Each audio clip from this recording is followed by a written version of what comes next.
Oi, gente, tudo bem? Meu nome é Ana Clara, sou estudante de medicina e hoje o assunto vai ser pericardite e tamponamento cardíaco. Talvez eu fique meio pra lá daqui pra cá, porque assim, tem muita coisa. O resumo que eu fiz aqui foi, tipo, tem 9 páginas. Só que é meio que generalizando, né? Enfim, né? Sobre a pericardite, eu vou falar aqui pra vocês, vocês vão ver que existem várias causas, vários tipos de pericardite. Existe pericardite viral, que é a mais comum que eu vou falar aqui, a pericardite bacteriana, a pericardite fúngica, pós-traumática, constritiva. Existe a pericardite causada por doenças, vamos dizer assim, reumáticas em si, né, que a gente viu que existe a doença reumática, que tem dois mecanismos, né, que aqueles que vão afetar o coração em si, que a gente está falando das estenoses, né, da insuficiência, né, eu acho que na insuficiência mitral, principalmente causada pela estenose, se eu não me engano, eu tenho que rever essa matéria. Mas também por causa de situações cartilaginosas em si no corpo cartilaginoso, né? As articulações cartilaginosas. Então, assim, existem vários tipos de pericardite, mas o que seria primeiramente a pericardite? É uma inflamação que você vai ter ali no pericárdio. Então, assim, é uma inflamação que você tem no pericárdio e ela é descrita como uma dor pleurítica. Lembrando que a dor pleurítica é aquela dor que a gente fala que é respiratória dependente. Então, quando o paciente ele faz disfunções respiratórias, quando ele respira, ele sente essa dor. Ou quando ele tosse, ele sente a dor também. Então, é uma dor do tipo pontada respiratória dependente. Ventilatória dependente, aliás, né? Ela está associada com a posição da prece momentânea, que se chama, ou se não, a posição gênito-peitoral, né? Ana Clara, o que é isso? É essa posição aqui, ó. O paciente faz isso para aliviar o sintoma da dor. Porque ao ele fazer isso aqui, o que acontece? O coração, ele vai se deslocar ali no tórax, né? E isso meio que impede a posição do coração, ele vai mudar dentro do tórax. Isso impede que as camadas do pericárdio em si ficam tendo atrito umas nas outras, evitando que aconteça a dor, sabe? Então, olha só, está associada com a posição da prece malmetana, ou se não, posição gênito-peitoral, onde o paciente ele se inclina e onde o paciente inclina o tronco para frente a fim de obter alívio da dor.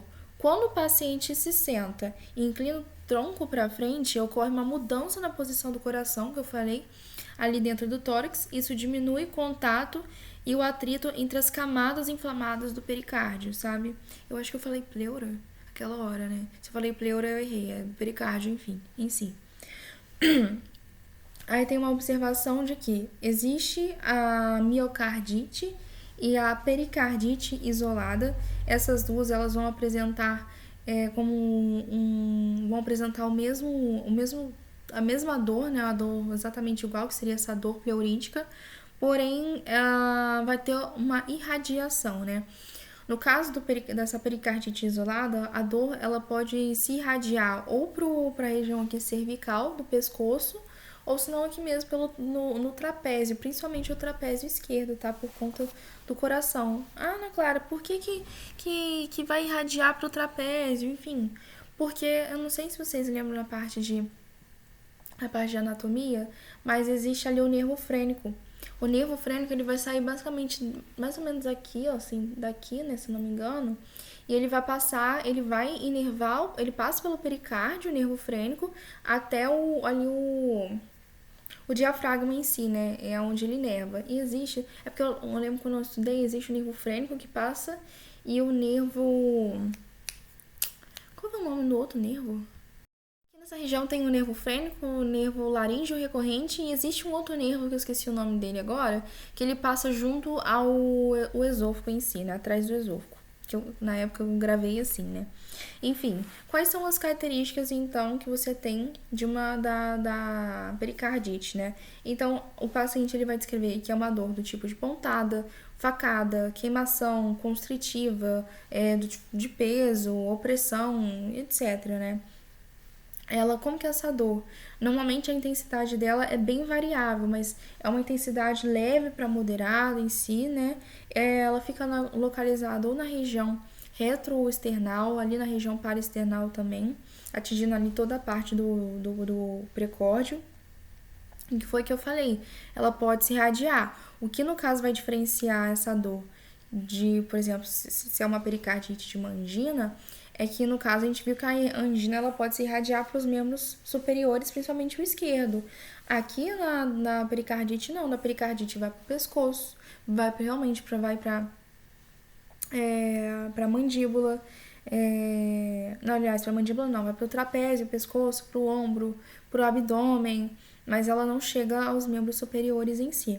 Para o abdômen, justamente por causa ali da parte do diafragma que eu falei que o nervo frênico vai inervar. É a famosa dor, é a dor referida, né, que fala, né?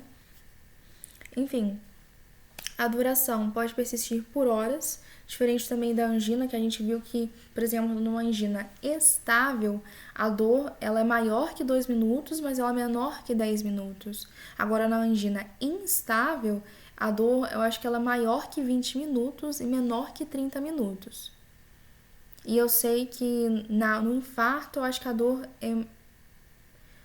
não chega a ser maior que 30 minutos. Enfim, aqui a dor da pericardite ela vai ser por horas. Então, outra coisa que diferencia de uma angina, né? Não tem relação também com o exercício físico, que também diferencia de uma angina, porque a gente viu que durante esforços físicos em si, ou até mesmo em situação de estresse e frio, o paciente o paciente anginoso, né, ele sentia os sintomas pioravam, né, essa dor piorava. Aqui não está relacionado com com exercícios físicos em si. Além do mais que a dor nessa pericardite, ela vai piorar com a inspiração, ela vai piorar com a tosse, ela vai piorar com a posição supina, né, que é o paciente meio que em decúbito dorsal, vai piorar com a rotação do tronco, quando o paciente se movimenta assim, com deglutição, com várias coisas podem piorar essa dor, sabe?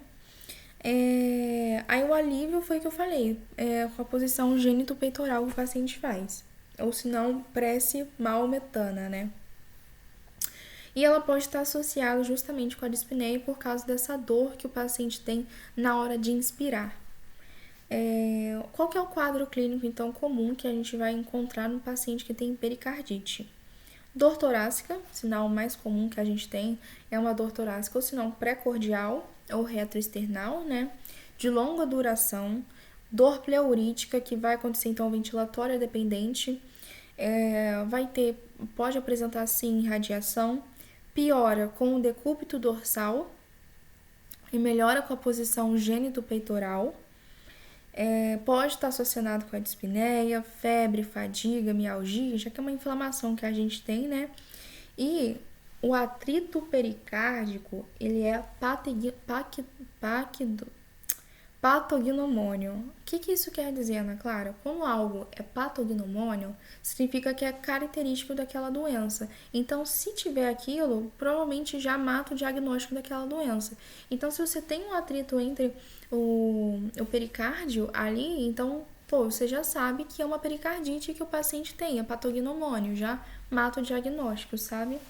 Aí existem os exames complementares. Eu de verdade não sei se essa parte aqui, que eu vou falar aqui do eletrocardiograma, seja importante pra gente no momento, porque eu sei que no 6º período é o momento que a gente realmente aprende a avaliar um eletrocardiograma. Não tô querendo dizer, Ana Clara, mas eu quero aprender agora. É até bom você aprender antes. Eu mesmo fiz um curso de eletro antes, entendeu?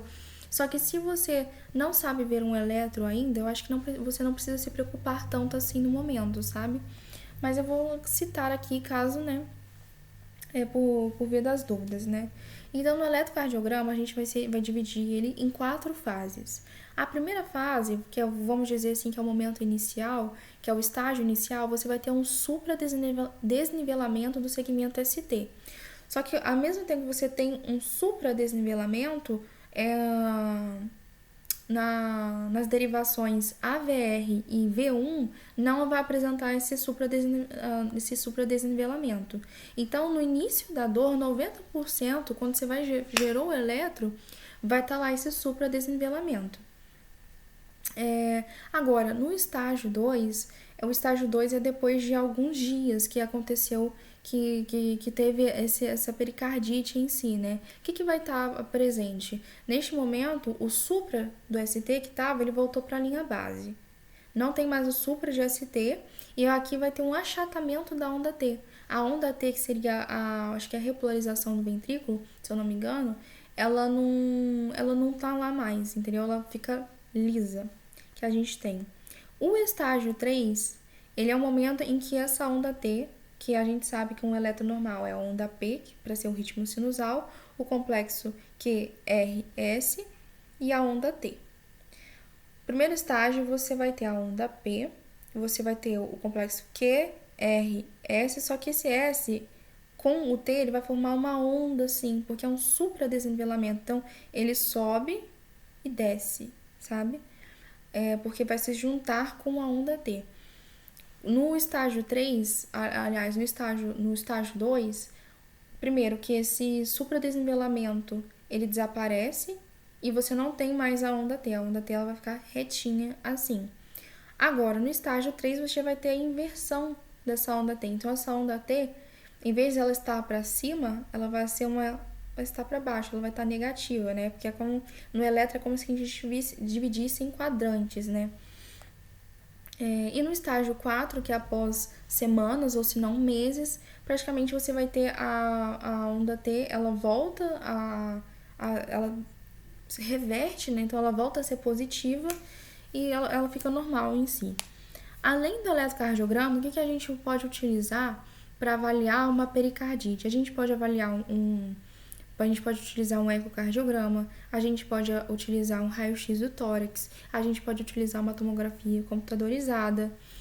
Além do mais, pode ter exames laboratoriais em que normalmente o paciente vai apresentar uma leucocitose com aumento do VHS. Ana Clara, e as troponinas? As troponinas, elas vão estar levemente alteradas, tá? Elas não vão estar tão alteradas assim, teve infarto. Não, entendeu? Elas vão estar levemente alteradas. Bem discreta. O ecocardiograma, ele é assim, muito bom pra gente, por quê? Nem a pericardite, ela costuma evoluir para um tamponamento cardíaco. Então você vai, na verdade, minto. Sim, pode evoluir para um tamponamento cardíaco, mas ela costuma apresentar o derrame pericárdico. O que eu quero dizer é que nem todo derrame pericárdico vai levar a um tamponamento cardíaco, tá? Mas a pericardite, ela realmente vai apresentar esse derrame pericárdico. Então, você vai visualizar muito bem isso no ecocardiograma. Então, lá no ecocardiograma, por exemplo, aqui na imagem que eu tenho, ela está horrível a imagem, porque não tem como mostrar o ultrassom assim para vocês de forma de boa qualidade, mesma coisa que o raio-x, mas você consegue ver aqui como que tá, como que o pericárdio tá. Vou tentar mostrar. Aqui essa janela do eixo curto, mas tá horrível. Aqui, ó, é o ventrículo esquerdo, se eu não me engano. Aqui seria mais ou menos o miocárdio. E tá vendo essa linha aqui, ó? Você quer ver? Deixa eu pegar meu negócio aqui, ó. Deixa eu desenhar.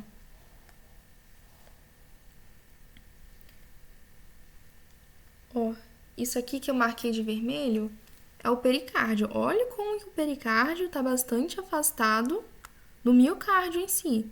Ana Clara, o que é isso preto então? É o líquido. Isso aqui é o derrame, entendeu? Um derrame pericárdico, eu até perguntei pro meu professor, nem todo derrame pericárdico ele leva um tamponamento cardíaco. O que vai levar um tamponamento, só um derrame pericárdico só leva um tamponamento cardíaco se for não é severo o que o professor falou. Acho que ele falou intenso, se eu não me engano. É porque eu perguntei pra ele a seguinte maneira: professor, pode falar que é um derrame pericárdio maciço? Aí ele falou que a gente não classifica desse tipo maciço, mas pode ser leve, moderado e eu acho que intenso. Mas enfim. Aí aqui a gente tem o TC do tórax, ó, mostrar pra vocês. E aqui ele até delimitou onde que tá o derrame pericárdico. Olha, tá aqui, ó. Não Seria mais ou menos aqui. Se você for ver, o coração tá até um pouco aumentado. Então, o que mais? Tá, agora sobre as etiologias, né? Então, vou começar a falar primeiro da pericardite viral, que é a mais comum que a gente tem, que não sei se é importante aqui agora, acredito que sim, né? Mas eu, pelo menos, tenho um pouco de dificuldade para gravar nome de vírus, né? Mas quais vírus vão causar a pericardite viral? O Coxsackie, acho que é assim que se fala, Coxsackie B, Ecovírus tipo 8, e alguns são os principais, mas existem outros vírus, tipo, por exemplo, o influenza, ou Epstein-Barr, acho que é assim que se fala, o CMV, eles são causadores também dessa pericardite viral em si. Qual que é a clínica? Primeiro, para pericardite viral, o paciente de 1 a 3 semanas antes, ele tem que ter apresentado uma infecção das vias superiores, né? Então, ali da região do nariz, eu não sei se eu acho que aqui já havia, eu não sei se como que não é traqueia, não, ai, me fugiu o nome agora da cabeça, mas eu acho que aqui também é superior ainda. Calma. Isso, faringe, eu tava tentando lembrar. Então, só nas vias superiores, né? Então, tipo, seios nasais, nariz, né? A boca, faringe, laringe, eu acho. Essas estruturas aqui de cima. Então, tem que ter apresentado uma infecção nessa área aqui de 1 a 3 semanas antes, tá? Mais ou menos. E a pericardite viral, ela costuma ser autolimitada, tá? Ah, Ana Clara, o que isso quer dizer ser autolimitada? Significa que ela se cura sozinha, basicamente, sabe? Só que ela pode ter complicações. O que seria a complicação dela? A mais comum é uma pericardite recorrente. É você chegar lá, tô com pericardite, tomou um antibiótico, melhorou, passou alguns meses, tá com pericardite de novo. Então, uma das complicações é justamente essa pericardite recorrente. Ou também um tamponamento cardíaco, foi o que eu falei, né? Pode ser um tamponamento cardíaco, ou se não, até mesmo uma pericardite constritiva, né? Claro, o que é uma pericardite constritiva? Vou falar dela aqui também, mas já vou adiantando. Ela é quando você tem geralmente uma lesão, substituído por tecido fibroso. Então, o pericárdio, ele vai ficar fibrosado, então ele vai ficar espessado. Então, isso consequentemente vai dificultar até mesmo do coração se contrair. Pode até mesmo causar uma insuficiência, parando para pensar dessa forma, sabe? Só que assim, no caso de uma pericardite viral, causar como ter uma complicação de pericardite constritiva é mais raro. O mais comum é realmente você ter uma pericardite recorrente ou um tamponamento cardíaco. O tamponamento cardíaco, gente, é o seguinte, tem tanto líquido acumulado ali no pericárdio que acaba, vamos dizer assim, esmagando o coração, e o coração ele não consegue se contrair direito. Lembra que eu havia falado na aula de insuficiência cardíaca que toda doença cardíaca no final vai ser levada para uma insuficiência cardíaca? Mais ou menos isso, entendeu? Então, a pericardite viral é isso. A gente entra agora na pericardite bacteriana, que é causada, eu fiquei chocada, que eu de verdade não sabia, mas é causada pela Neisseria meningitis, que eu, na minha cabeça, pra mim, a Neisseria meningitis só causava meningite mesmo, né? Mas pode causar pela Neisseria meningitis, Staphylococcus aureus, Staphylococcus pneumonia, Escherichia coli, Klebsiella, esse aqui eu não sei falar o nome, eu acho que Haemophilus, acho que é assim, influenza, sei lá, esse nome que é esquisito.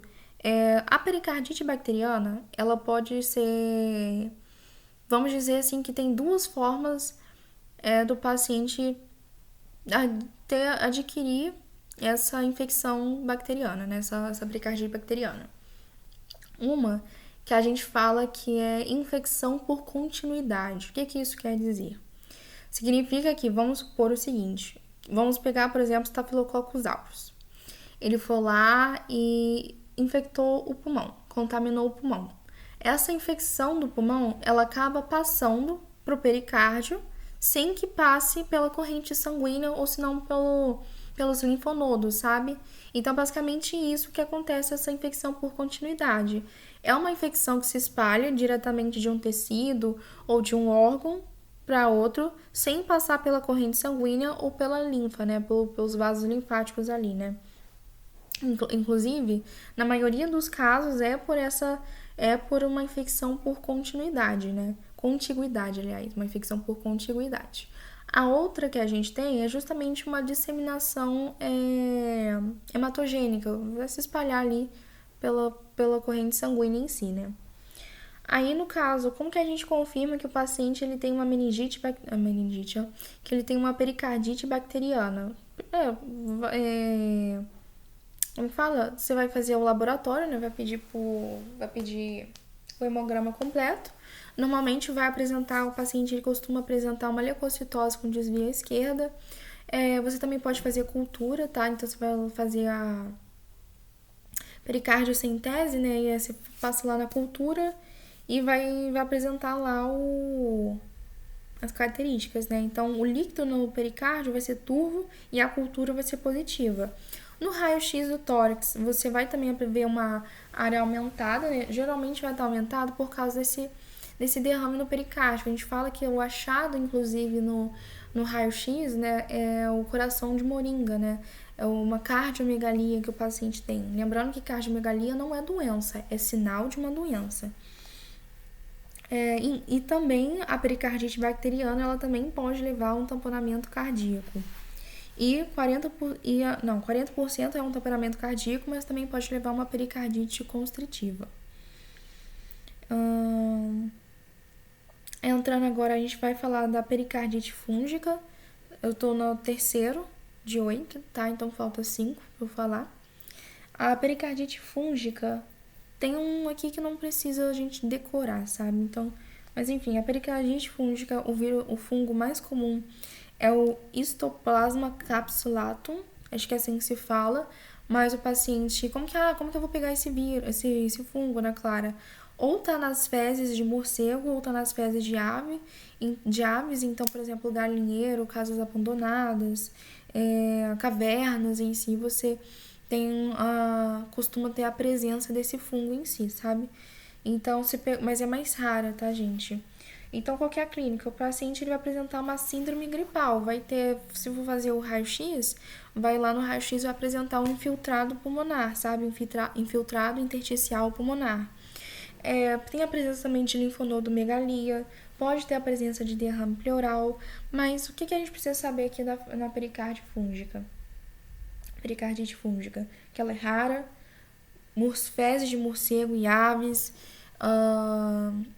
e que ela vai se apresentar com uma síndrome gripal, sabe? Até evoluir. E pode ter um derrame pleural também, tá? Aqui ela também é autolimitada, tá? Então ela costuma durar de 1 a 2 semanas. A autolimitada que a gente tem é a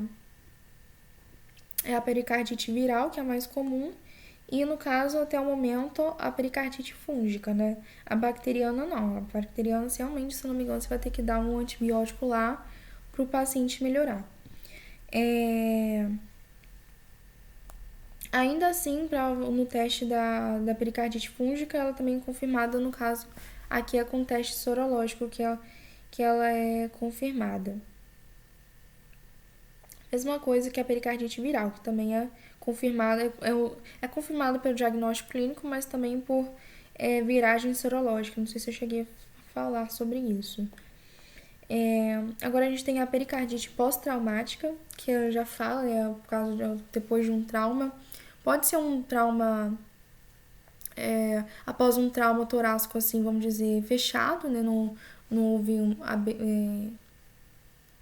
não foi externo em si, mas interno, ou se não, até mesmo durante uma cirurgia, né? Que a gente fala que é uma perfuração iatrogênica, né? Aí os achados, vai ter uma pleuropericardite, ou seja, acredito eu que você teria uma infecção ali da pleura, né? Mais o pericárdio, febre baixa, mialgia, vai ter presença de leucocitose também, aumento do VHS, derrame pericárdico também tem um discreto aumento da área cardíaca, né? Então pode apresentar sim uma cardiomegalia. e também pode levar a um tamponamento cardíaco, né? Pericardite recorrente e pericardite constritiva também. Outro que a gente tem aqui é a pericardite urêmica, que eu também fiquei chocada que existia na minha cabeça. Nunca imaginei que se fosse uma prova, por exemplo, de múltipla escolha, eu nunca marcaria isso, porque na minha cabeça não existia, né? Mas pericardite urêmica pelo acúmulo de ureia no organismo, gente. É loucura, né? Então, assim, essa pericardite urêmica, ela ocorre bastante em pacientes que têm justamente alguma insuficiência renal, né? Por causa desse acúmulo de ureia. Ah, aqui de interessante é bom falar que o pericárdio, ele torna propenso à hemorragia, né, na pericardite urêmica. Por isso você não pode dar anticoagulante, porque o anticoagulantes, eles têm risco de aumentar ainda a hemorragia intrapericárdica. E existe a pericardite, que eu falei, né, que no início, pela reumática lá, né? Então a pericardite, a gente fala que é pericardite por colagenoses, né? Então é uma pericardite por alergia, hipersensibilidade. 3 doenças podem causar essa pericardite. Primeiro, febre reumática. Segundo, artrite reumatoide e lúpus eritematoso sistêmico. Lembrando que a febre reumática está associada com o comprometimento de estruturas cardíacas, né? A artrite reumatoide, ela vai estar relacionada, é uma tipo assim, o corpo, lembrando que essas são 3 doenças, como que fala? Autoimunes, né? É como se o corpo reconhecesse aquele organismo como errado e atacasse aquilo lá, sabe? Então, assim, a artrite ela vai estar relacionada com a degeneração, com o desgaste das cartilagens, né? Da, da, da articular, né, em si. E o lúpus eritematoso, se eu não me engano, o lúpus, eu acho que a, como é que fala? Acho que o corpo, o organismo acha que as células da pele, tô falando merda, eu acho. É como se fosse um invasor. Calma aí. Aqui é isso mesmo. No caso, existem 2 tipos de lúpus, né? O lúpus cutâneo e o lúpus eritematoso sistêmico, né? Que neste caso aqui que podem causar essa pericardite, como que é o nome? Colagenoses, né? Pode acometer a pele, articulações, rins, sangue, pulmões e sistema nervoso. Mas foi o que eu falei, é uma doença inflamatória de origem autoimune, onde o sistema imunológico ataca os tecidos saudáveis do teu corpo em si. Ah, uma coisa aqui que eu esqueci de falar. Só um asterisco importante aqui. No caso que eu falei, essa pericardite colagenose, são 3 coisas que podem causar ela: lúpus eritematoso sistêmico, febre reumática e artrite reumatoide. Reumatoide. A febre reumática em específico, ela vai causar uma coisa que minha professora Marcela, cardiologista, falou que cai muito em prova de residência. Ela vai causar o famoso coração em pão de manteiga, né? Coração com pão de manteiga. Pericardite em pão de manteiga, né? Que é basicamente o coração, ele vai estar com o pericárdio ali, ele vai estar fibrinoso, né? Então vai ter presença de fibrinas. Então vai ficar igual um pão com manteiga. Eu não acho, né? Mas, enfim.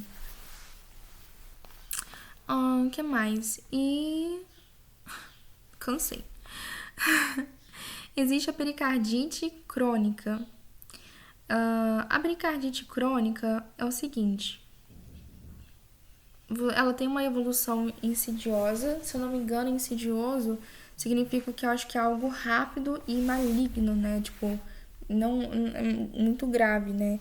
Então ela tem uma evolução insidiosa, vai estar relacionado com emagrecimento, astenia, febre baixa. Só que na verdade, gente, essa pericardite, no caso a crônica, ela não costuma ser autolimitada, ela não vai se curar sozinha. E aqui nesse caso, o paciente ele também vai apresentar um derrame pericárdico, só que a maioria do derrame pericárdico, no geral, assim, não só da pericardite crônica, mas na maioria esse derrame pericárdico, os pacientes são assintomáticos, sabe? Então, você vai ter um derrame pericárdico, mais ou menos acima de 3 semanas. Aí você tem que fazer uma pericardiocentese, que vai meio que fazer o diagnóstico, né? Ai, ai, perdão.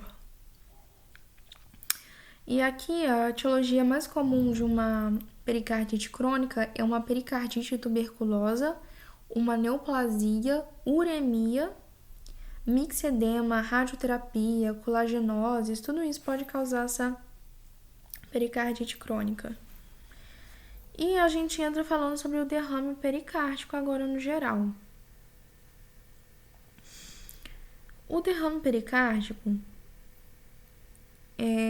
foi o que eu falei, a maioria dele é sintomático. Se ele for um derrame pericárdico grande, aí vai causar os sintomas de um tamponamento cardíaco. Então, o paciente vai ter uma dor retroesternal ou paraesternal, né? Basicamente uma dor precordial, né? Contínua, progressiva, leve. O paciente vai ter disfagia, vai ter dificuldade para engolir, tosse seca, dispneia, soluço, entre outros sintomas.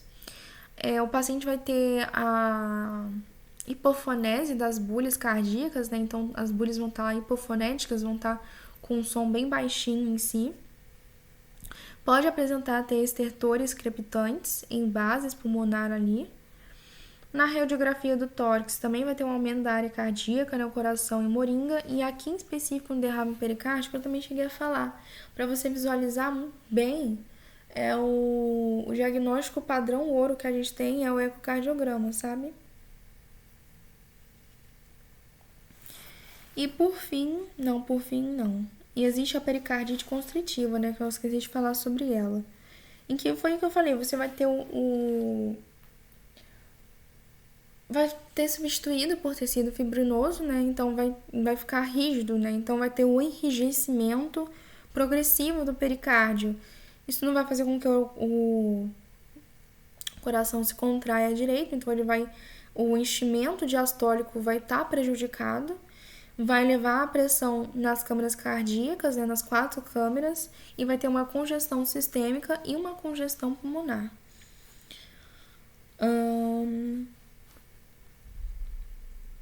Sobre o tamponamento cardíaco que eu falei, o que acontece? A partir do momento em que você tem um derrame pericárdico,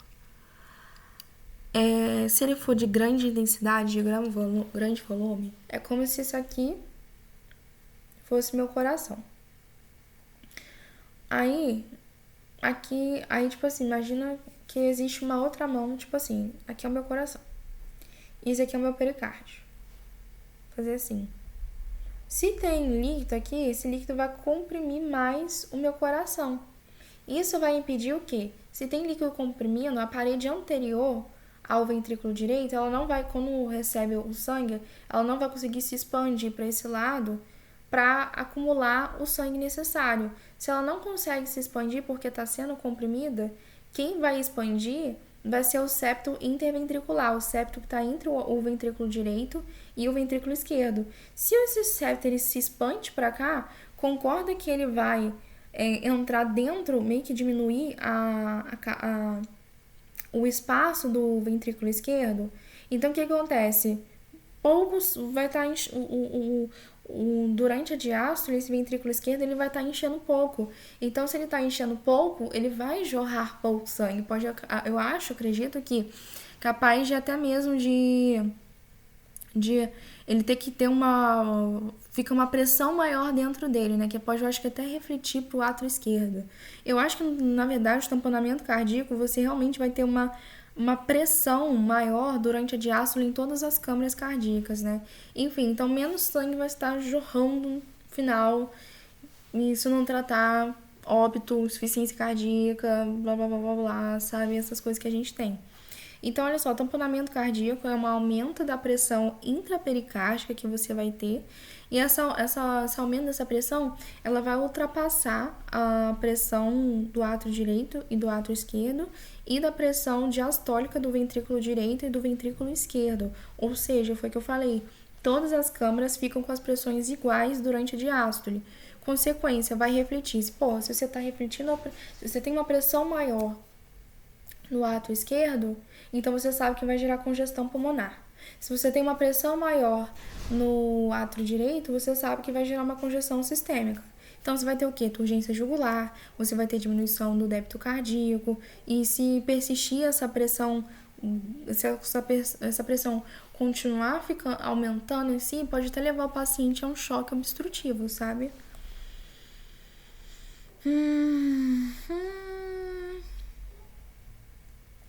Que mais? Aí tem as complicações, né? Enfim, no tamponamento cardíaco, eu acho que seria fundamental pra gente saber como funciona. Tem a tríade de Beck, né? Que são tríade, né? Você vai ter a hipofonese de bolhas cardíacas, você vai ter turgência jugular e você vai ter a. Como é que fala? Hipotensão arterial por causa da queda do débito cardíaco, né? Hipofonese das bolhas, porque vai estar com líquido ali dentro, e turgência jugular, porque vai estar refletindo para as veias sistêmicas em si, né? E eu acho que de importante é isso, em tamponamento cardíaco. Eu tentei dar uma bela resumida, assim, não quero que a gente fique gravando características, porque eu acho que a partir do momento que a gente entende como é que funciona a fisiopatologia de uma doença, eu acho que já a gente não precisa ficar gravando as características dela em si. É claro que pericardite viral, pericardite bacteriana, algumas coisinhas a gente tem que saber. Qual que é a autolimitada, qual que vai levar tal coisa, sabe? Isso é importante. Enfim, espero ter ajudado. Qualquer coisa, deixa nos comentários ou me manda uma mensagem no WhatsApp que eu tentarei ajudar. Um beijo e até a próxima.